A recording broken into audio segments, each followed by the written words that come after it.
This week on Overtime, we talk about laying a foundation. We also give you a little bit of preview of Church in the Park this Sunday.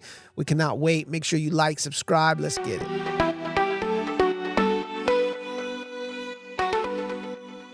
Welcome to Overtime, a weekly podcast where we take a little more time to dive into Sunday's message. And this week we're back in 1 Corinthians. I feel like that lead-in is officially deceiving. We don't take a little time to do anything. This podcast has been like It depends. 40 We're not plus taking 12 years. minutes. I love it. No, go ahead. I'm sorry to interrupt. Sometimes the podcast is actually longer than the sermon. So Usually it is. yeah, so it's a little more time, I think. But it's 4 people talking, not one. Yeah, no, without a doubt. I'm just, the only thing I'm taking umbrage with is the idea that we're taking a little time. Umbrage? You like that word? Does that work? Like He's professor. thinking of that Yeah, he was because I thinking just of talked Professor about Umbridge. Dolores Umbridge and confessing how much I love theme parks. And time we're talking about theme parks and Harry Potter. Just saying, Epic Universe 2025. So we're in 1 Corinthians. 1 Corinthians. This is going to be not a little time if we keep taking rabbit trails, but I'm fine. And I love that we've got 2 people who preach this message here. Yeah. It was an awesome lesson in construction for those of us who don't have any background in building. And this Neither one of idea us. but you had a week to study it. You're married to someone That with is a lot true. of background, and your sister. Yep. Build cities. But one of the things that you brought up, we talked about foundations and how important foundations are. And you went through this list, I think it was 7 different things that are different functions a good foundation has. And so I just wanted to start with both of you guys. Was there one thing on that list that either surprised you the most or you thought was the most interesting when you were doing your research about the function of a good foundation? Yeah. You want to go first? Yeah, I do. It was towards the end. It was a good, strong foundation provides support. I forget the wording, but it was about like future changes. Future modification. Future modifications. That one hit me strong because I think for a lot of us, we think that the church is in constant crisis. Like we think like the church is going downhill. We think Gen Z is ruining everything, and it's just really funny. Oh, we're moving on to Gen Alpha. Oh, now it's Gen Alpha's fault. And it's just so funny because we continuously think that like the church is going down and all of this stuff, but scripture's true. Like nothing is new under the sun. Like everything has been shifting. Culture has been moving up, and it's just so funny that we think the Holy Spirit can't stay in step with that or stay ahead of that and can't set culture and be in with culture. We freak out every time there's a new trend or there's a new something or we sing a new song or there's a new light movement, but the Holy Spirit's still the same. So I felt I wanted that point to kind of be a breath of fresh air to some people, like permission to accept some of the change. And you talk about this a lot, like some of these things are going to change, but like the theology is still there. Like the way in which we receive it might be a little different, but at its core, it's still Jesus. And I think for a lot of people that might have been like a little bit of a deep breath. Yeah, that one surprised me. Like literally just talking construction, you kind of think foundation, like that's just supposed to support what always has been. And then to think, no, if it's a good foundation, it's actually already ready for what will be needed in the future. Like I had no idea. Yeah, actually looking at the plans at Hope Church and the plans that were laid out for the building that they're currently on, expansion was considered from day one. So they built in phases, which meant that the foundation is ready for phase 3, although the church currently is in phase 2. And it's just brilliant architecture and engineering that says, how do we build this thing to expand and move? I love that. Yeah, that's cool. For me, it was waterproofing and moisture control. Thought that's where you're going to go. Yeah, that was my favorite only because it was the one that felt a little quirky in the whole list. But then the more you studied it, good foundations create space for that waterproofing and moisture control. And I've just walked into so many different houses where you see the structure of the house rotting kind of from the inside out. You pull back drywall and you're seeing beams that are just corroded. Good foundations prevent that corrosion and the way that they're prepared and laid out. So I often think we're very, very big about this idea that who you are, like the authenticity of who you are, is what we want to talk about. Matter of fact, that's kind of what we'll talk a little bit about in 2 weeks from now. But that we have a tendency of doing well to cover up what's really happening, but good foundation mandates that there's inspection of the core to make sure that there's no corrosion, and a church that's founded on who Christ is doesn't leave room for that corrosion, and that's why that was my favorite. Yeah, I think that one's a tricky one. I didn't prepare this question, but just as you're talking, there can be a while before you realize that a house's foundation is not good. And it looks pretty. Both of you had stories, which is kind of funny having walked with you on some of these trying to find a house journeys, where a house looked great. Like everything seemed fine. It was a good spot, looked pretty, had the fireplace in the middle of the room. And yet when you looked closely, the foundation wasn't right. How do we guard against that in a culture? I'm talking both individually and then as the church together, that is so focused on what things look like and not what's on the inside. Yeah, I think there's several layers to that question. I think first, accountability at the leadership structure and at the leadership level. So leadership that lives in that place of accountability and humility is critical. That's why a strong governance structure within a church, not to get too nerdy for the people. But I also think that Paul goes on a tangent in the next chapter, speaking a lot about how we're supposed to live in relationship to the world and relationship to each other. And he starts that conversation by saying that we are to make sure, and I'm trying to piece together the passage because it's in my head from this morning walking through it already. But when it comes to those who are in the world, he's like, I mean, they're not. You're spending time judging people who are sinners, like they're lost. The phrase that was given to me young was, "Don't ever be surprised when sinners sin." That's what they do. But Paul is quick to say, "But those who call themselves Christ followers, those who are part of the community, you hold them accountable." Yeah. So there's this how we keep corrosion from stepping in within the constructs of the church that we're building. And again, we're not talking about a physical building, but one another, is that we do hold each other accountable. This idea that do not judge. I mean, biblically, Paul at this point says, no, we are to judge one another and hold each other accountable and make sure that there isn't that corrosion. And he uses the metaphor of yeast in the bread and how, just a little bit can ruin the whole batch. And this idea that it's really clear that we're accountable to one another, and that's how we avoid the spread of what could eventually destroy a church.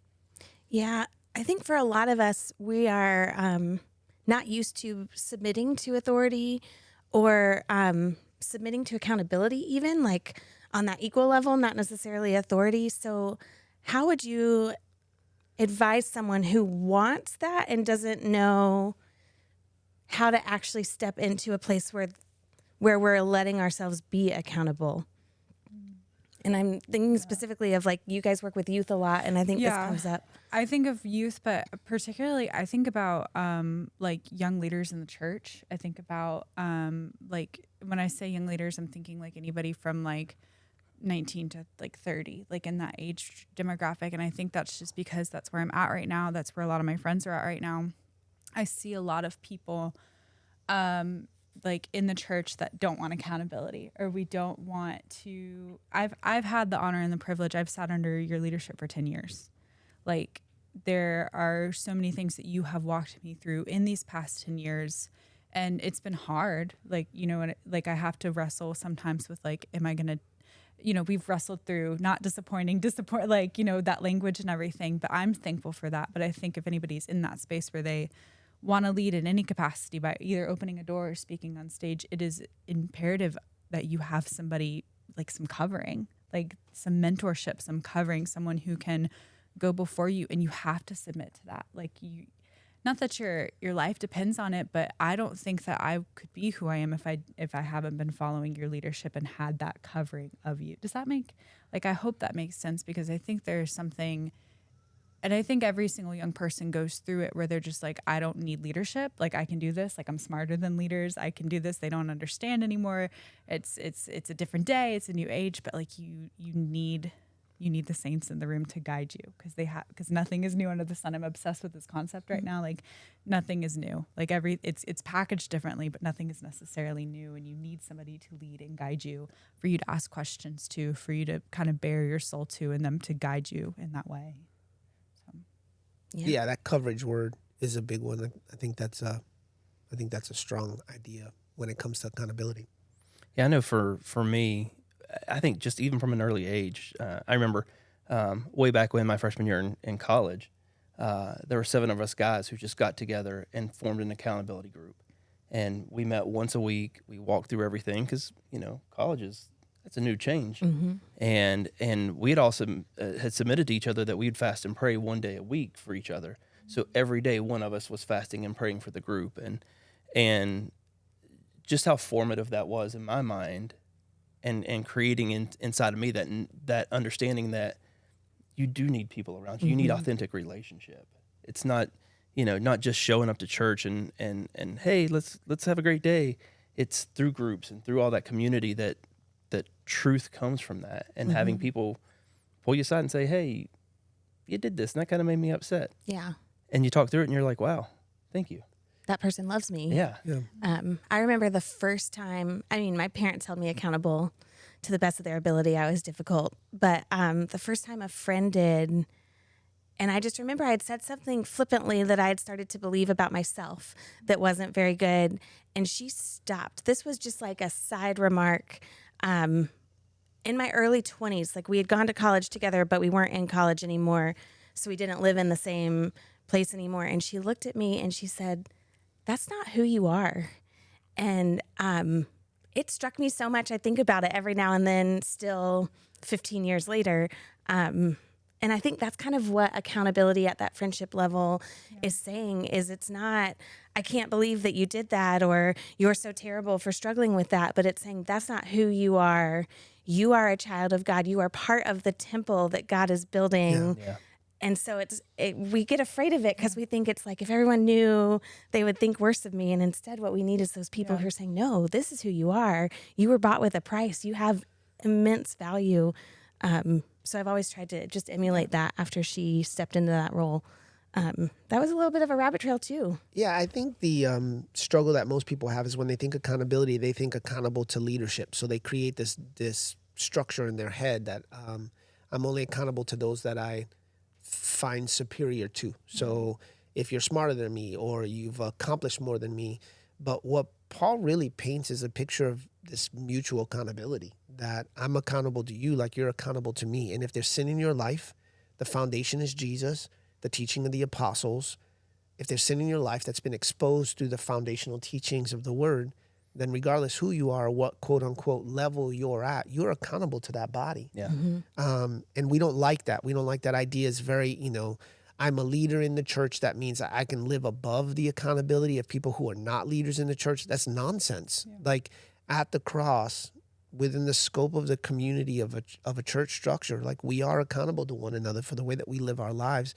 And I think the quicker you can get to that in humility, the clearer your relationship with God and others become. And ultimately, the more you can grow in your faith journey. And really, it's through that relationship that we find healing. Like this, James is pretty gnarly. Like he's quick to be like, healing is not found in your confession to a priest or your confession. To some degree, even to God, he says, confess one another that you would find healing. Now we understand he's that saying you find forgiveness. Sorry. Right? Yeah. So we find our forgiveness through Christ, but we find our healing through that confession one to another, which again means that in humility, we have to be accountable in order to avoid the spread of that disease that would look to tear us apart. Yeah. So I kind of want to jump to the end because of what we're talking about. You had these blueprints, which were incredible, and shame on me, I guess. I don't know. I had no idea blueprints would be multiple pages. And so that whole idea of like, oh, it's not just the outline of what the building looks like, but you flip a page and everyone who has a certain role sees like, here's where the piping needs to go and here's where the wiring. And when we talk about accountability, a lot of times we think about what we do wrong, but there's also an accountability to step into what we do well. because when you look at that, like I think you used maybe drywall and electrician, but like if the electrician is suddenly like, no, I want to focus on drywall and not doing their part, then it slows everything down or it gets done in the wrong order. And there's an accountability in that too. Why do you think we don't step into these places where we're gifted and called as much as we probably should? I don't think we fully understand our giftings, specifically our spiritual giftings, the way that we're wired. And again, culture, we're drawn to what's flashy versus what I'm wired to do and be. There are people within the scope of our community that can throw a dinner party like it's nobody's business. And every time you walk into their presence, you feel the sense of home. You feel the sense of comfort. That's a spiritual gifting. Mm-hmm. But if their eyes are always focused on the worship leader, because, oh my gosh, I wish I could sing like that. I wish it was me on the stage. Because you don't have a full understanding of the beauty of your giftings, how you're designed, how you're wired, you could fall trap, like most of us do, to kind of the pride of the eyes.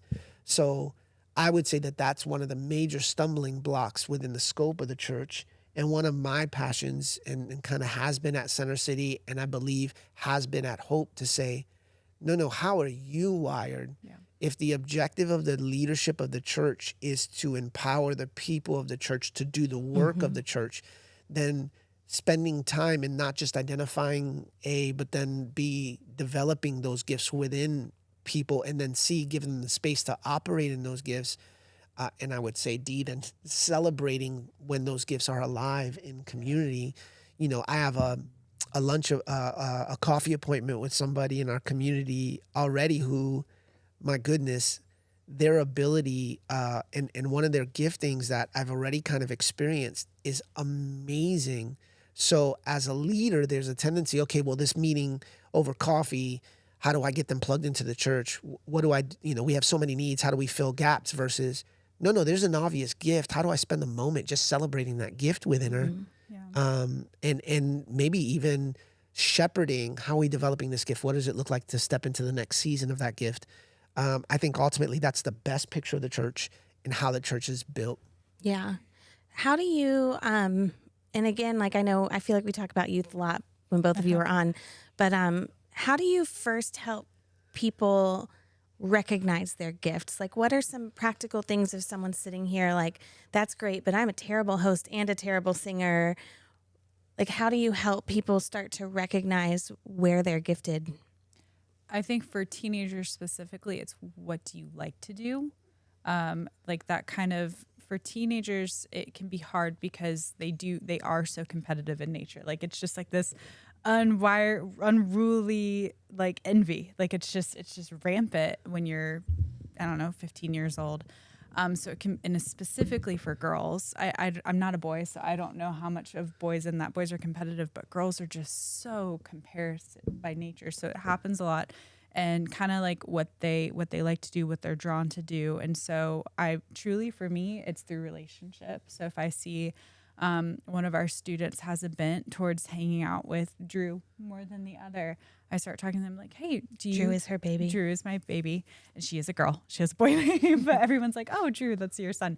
But, I'll see that they're playing with Drew. I'm like, hey, do you like kids? They're like, oh, I love kids. I love to babysit. Oh, have you ever thought about serving with Pastor Joey in kids ministry? No, I didn't know I could do that. Oh, okay. Let me show you. When they think like they can only do one or two things, or they can only sing, or if I have a student that talks a lot, I'm like, you would be great at announcements. Like, have you ever wanted to use your gift to tell people what's going on? So I just think that it's just like kind of what they like, or kind of seeing, okay, like you can fit here. But also knowing that some of them, I have a few kids that are super, super, super athletic. And so kind of forming what we do on a Wednesday night in light of that. Like I have a lot of kids that are competitive athletically, so we play a little bit more athletic games, or I let them run some games. So just kind of seeing where they're at in that and encouraging them along the way to then say, hey, you've been doing a really good job at games. Would you ever want to lead that? Would you ever want to come to camp when you're at college and come home and lead rec? Like what would that look like? And I think using it just as a spot to then mentor them, spend time with them, because John says it all the time. We care more about who you are than what you do, making sure then that what they're doing or wherever they're serving is met with relationship, that they know that, yes, you can serve, you can do announcements, you can do all of this, but you can also come and sit on Joey and I's couch. You also can just come and hang out. So I think that's important. Yeah, that's good. Justin? Yeah, I'd say opportunity. I mean, kind of diving in a little farther into that, and this is something that you've talked about a lot too, is like, we often think, and you kind of said a minute ago, like, okay, what does the church need? What are our roles that we need? We need some help here or there. But the truth is, you can look at someone and if you can kind of see a little bit of gifting, I think sometimes it's how do we create that opportunity for them to express that gifting? And it doesn't have to be in the church. It doesn't have to be in kids ministry or here, where, not that those can't be utilized, but sometimes it's just helping them to develop what we see in them, or what their husband or their wife or their friends see in them. All the time I'll have a kid come to me and say, oh man, so-and-so, they really like to draw.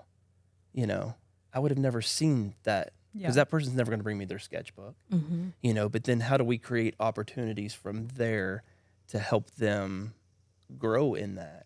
And then, if that turns into a spot where they do things for the church or serve or, I think that's just an added bonus at that point.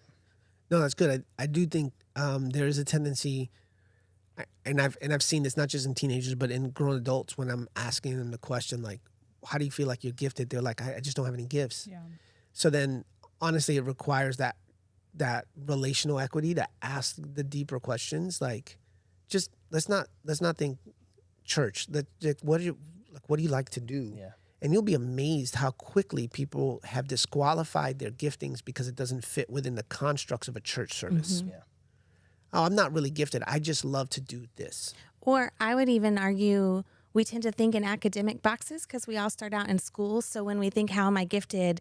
It's, am I good at the arts? Am I good at the sciences? Yeah.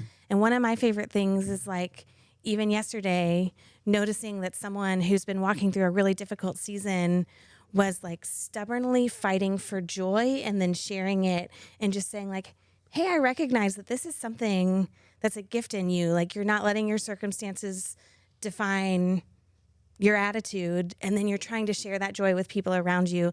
So sometimes that is a huge gift. A lot of us wish that we could could have that joy a little bit more naturally. So even thinking outside the box of, like, what class in school would you have been good at, but also, like, what are your gifts when you're interacting with people that can be really cool.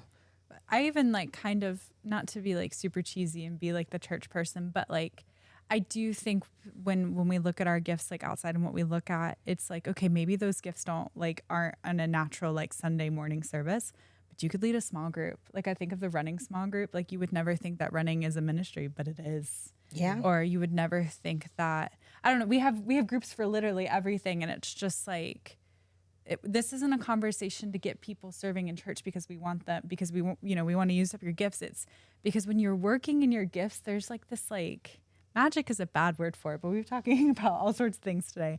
But it's just when you're working in your gifting, there's this, like, joy that comes out of people.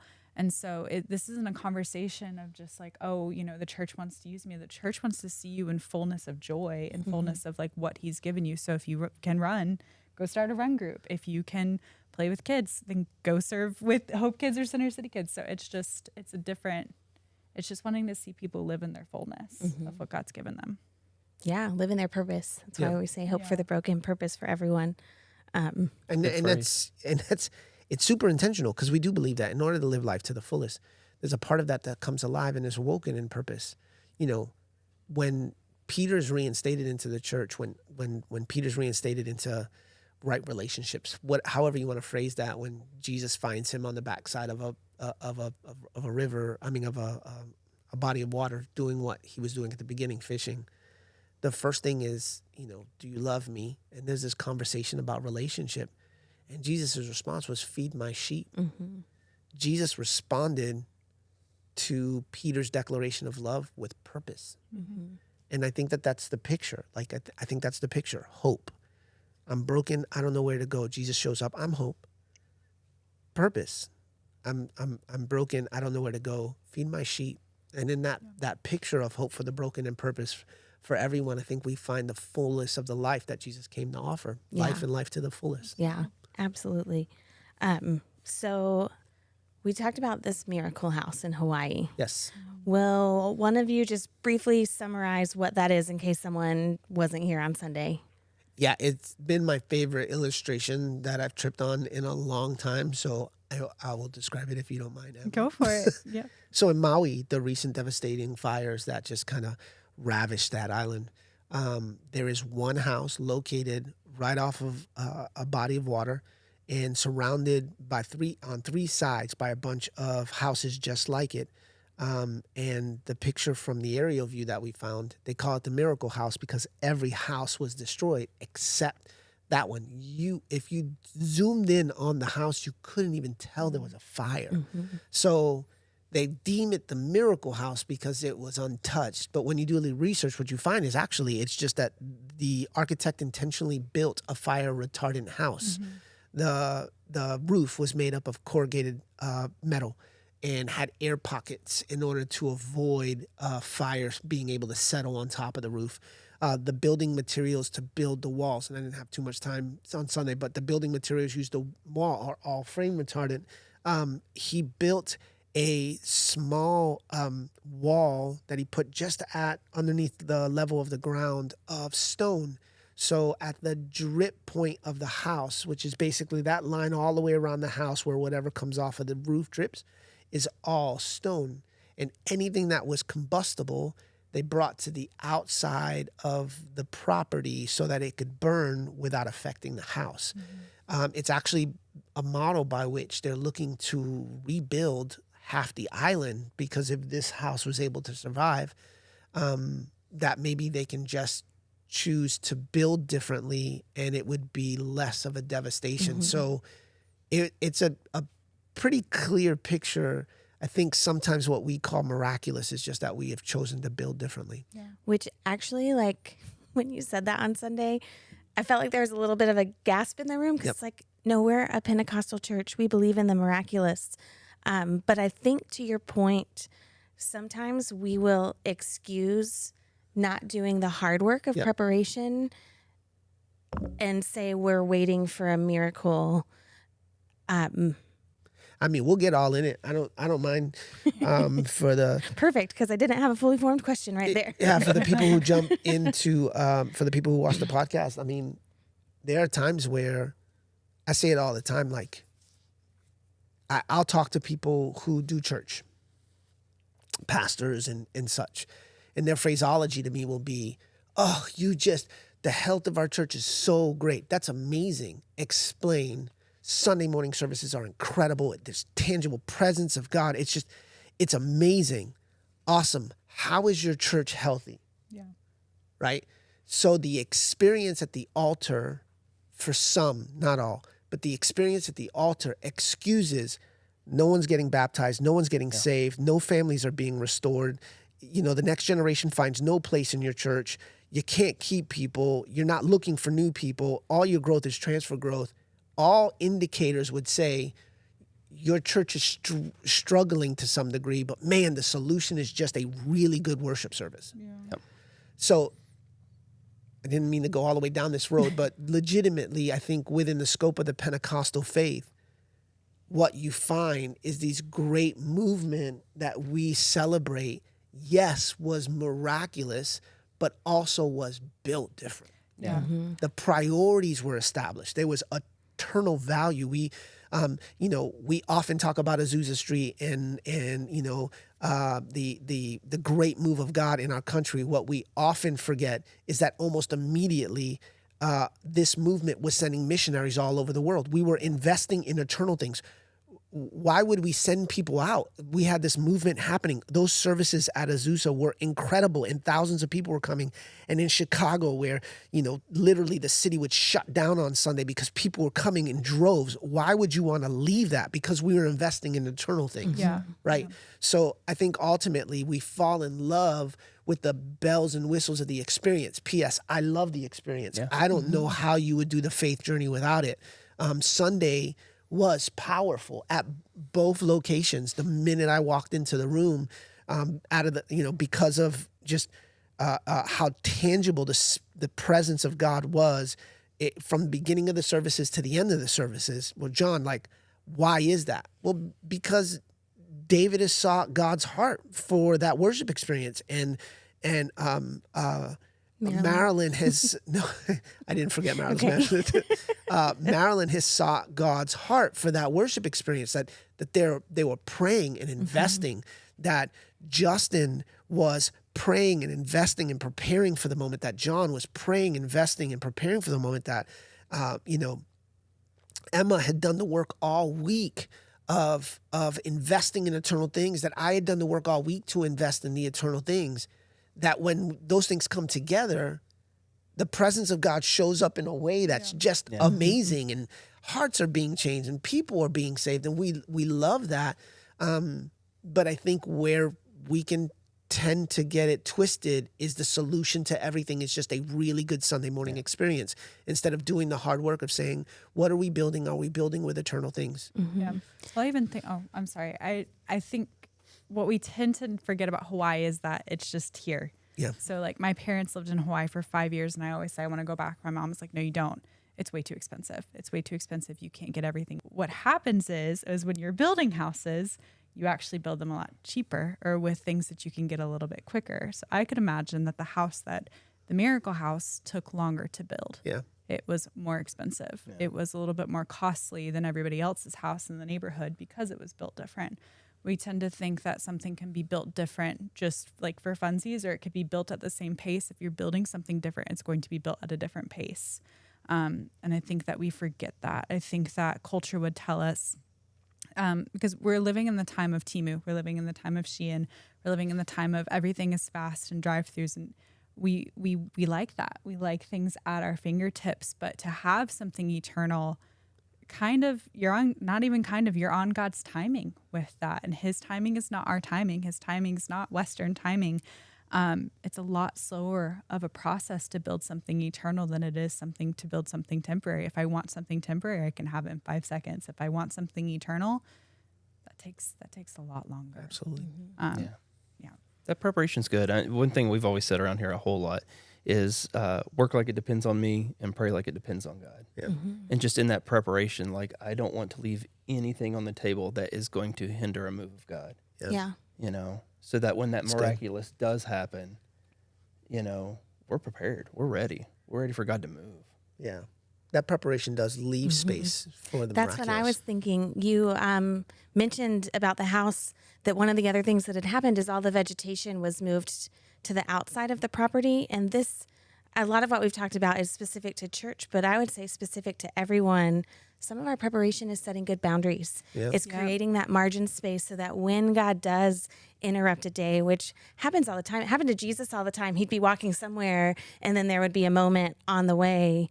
If we have crowded our lives with so much that might be good, but may not be what God has asked us to, or it's just we're doing too much of it, or we're saying yes to too many things, we don't have the space to say yes when God comes in because we have no margin. We haven't set those boundaries. And that was one of the biggest things. Like, I know we were talking more about building and materials, but that idea of, they did the work to move things away so that there was space around the house, that I think is something I struggle with, that I know we've got a whole group that's been going through a curriculum on how to set good boundaries.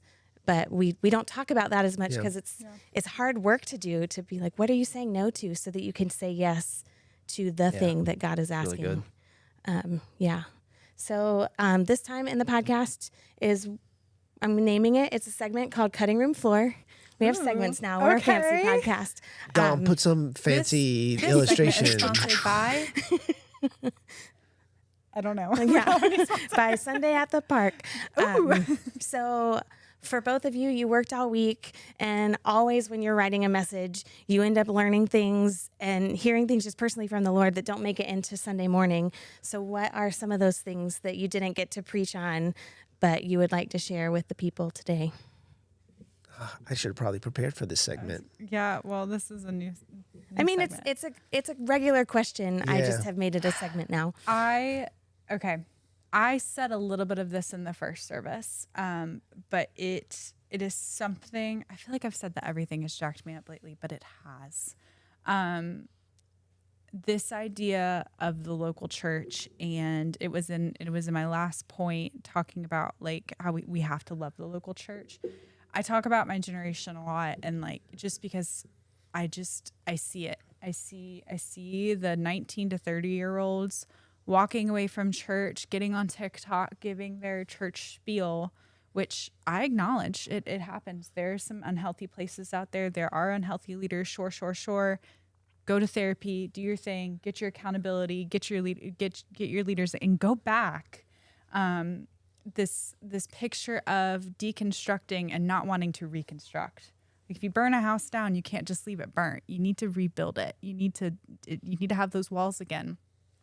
And this idea that my generation of people are walking away from the local church and saying the phrase, "I love Jesus, but I don't love his church," and that's just not biblical.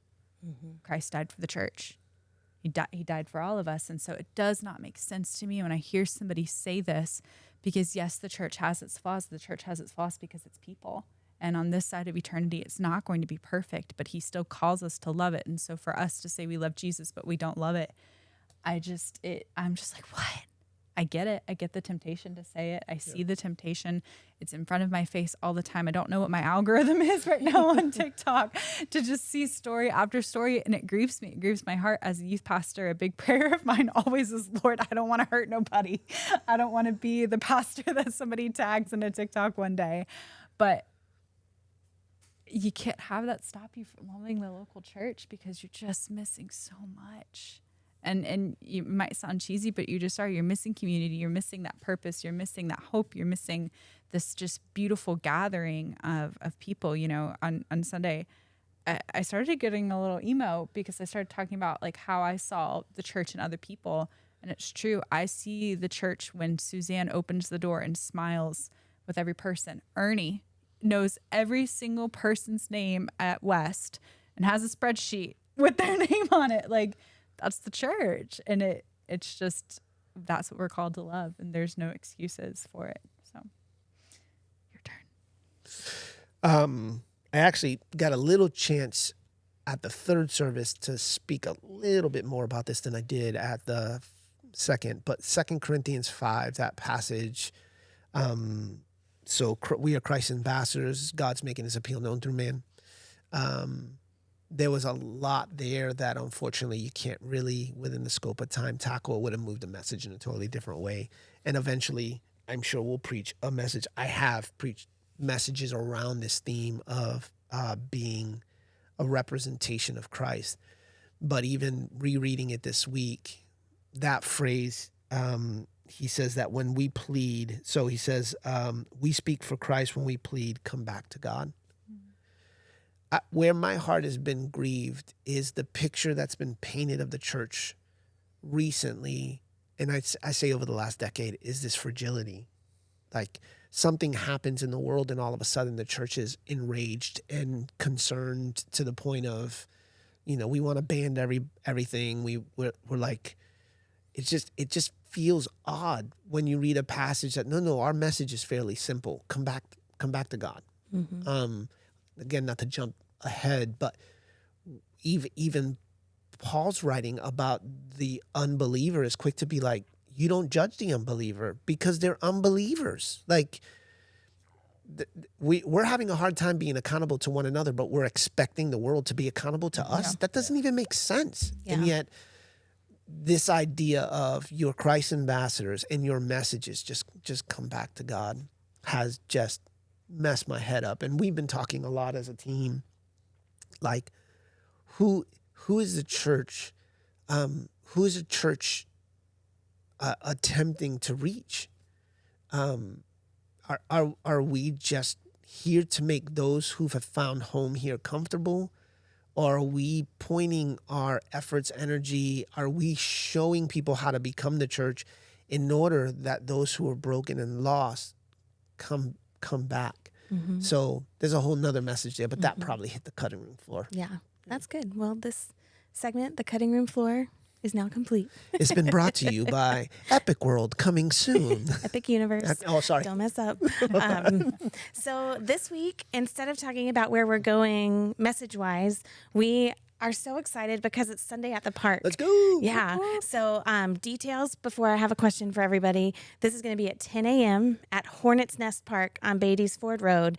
If you have been attending Center City, it is not the same park that we went to last year. Yes. A lot of people are just like, oh, it's at that park. No, you'll be not in the right place. Still a beautiful place. But Hornets Nest Park, 10 a.m. You will probably get tired of hearing this from us this week because we're gonna spam you a little bit because we want to make sure you show up. Bring a lawn chair if you have one. We're gonna have worship. We're going to have baptisms as part of our worship Let's go. service. We're going to eat together. We're going to have games and just time to get to know each other because it's our first time coming together as Hope Church and Center City Church, coming together as one church in the same physical space. It's going to be awesome. So I just want to go around and ask what you're most looking forward to. And I'm going to start with Justin. All of it. That's fair. I love things like this. First of all, I love gathering, like community and gathering. I absolutely love.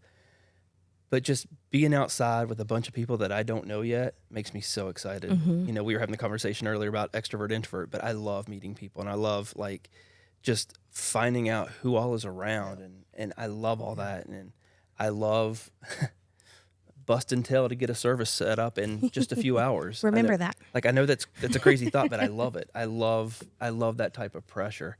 And so just having service in a park where everybody who's not even part of us gets to hear the message of God. Like that's open doors, man. I'm excited. I'm excited for the people who aren't part of us that are going to hear the message and be like, what is going on over here? And I need that. Yeah, I'm just excited. I'm like, you know, when you have a cousin that you really love who's coming to visit and you have some friends that you really love that you want to introduce them to, over the last several weeks, I want to say months, but it really's been less than 2 months now since this transition. I've really grown to love so many of the people at Hope. And over the last 5 years, God has just built this incredible community and at Center City, and just taking what God is doing at West and what he's doing here at North and bringing them together. It will be the last time that it is two different bodies, for lack of a better term, and it will be the first time that it's one body. Yeah. And I'm so excited about that because I do think that, yes, relationally, there'll be something being done that's tangible that we can see. There'll be people who like, oh, you like Domino's too, or oh, you know, just I can't wait to see that. But I also think that something's happening in the spiritual place. And I think, honestly, it started happening this Sunday. The Lord's been like walking us through this transition so faithfully. And I think that this Sunday, like the sense that I had was, oh, wait, no, this is becoming one thing. And that's so exciting because that's the dream that was kind of placed in my heart years ago and then just kind of did it. You know, it was one of those dreams that were fuzzy, and you couldn't really, like the interpretation wasn't there. I just, you know, I'm not talking about an actual dream, but more like a spiritual thing that God was doing in me. And then when we started having conversations with Mike about what this could look like together, the dream became a little clearer. And I just feel like even this Sunday, God was like, okay, watch what this looks like. So I just feel like, you know, when you're zooming in on something Yeah, it's like coming into clarifying focus. it, it's coming into focus. And this Sunday, I think even in the spiritual place, this will be this merger of these two things. And I cannot wait. Yeah.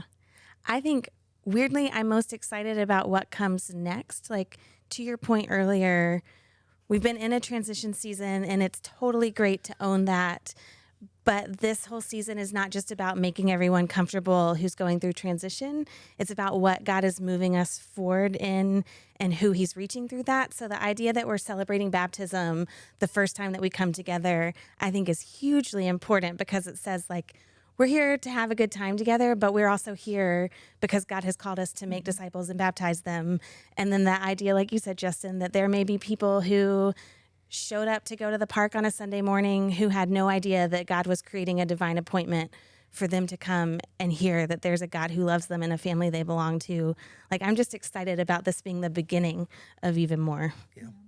John kind of stole mine, but it's been really cool because a few of my friends that I grew up with in youth group and even went to college with call Hope Church home. So I'm excited for my friends at Center City to meet my Hope friends. But then I'm also excited because the youth for the later part of the day are going to play some games. So I'm excited for Hope Youth and Center City Youth to become a little family and to introduce Hope to Ultimate Baby, which they will grow to love. So that's what I'm excited about. All right. Well, is there anything else before I close this out? Thanks for joining us for this little bit of time looking into Sunday's message. We can't wait to see you Sunday at the park, 10 a.m., Hornets Nest Park. See you then.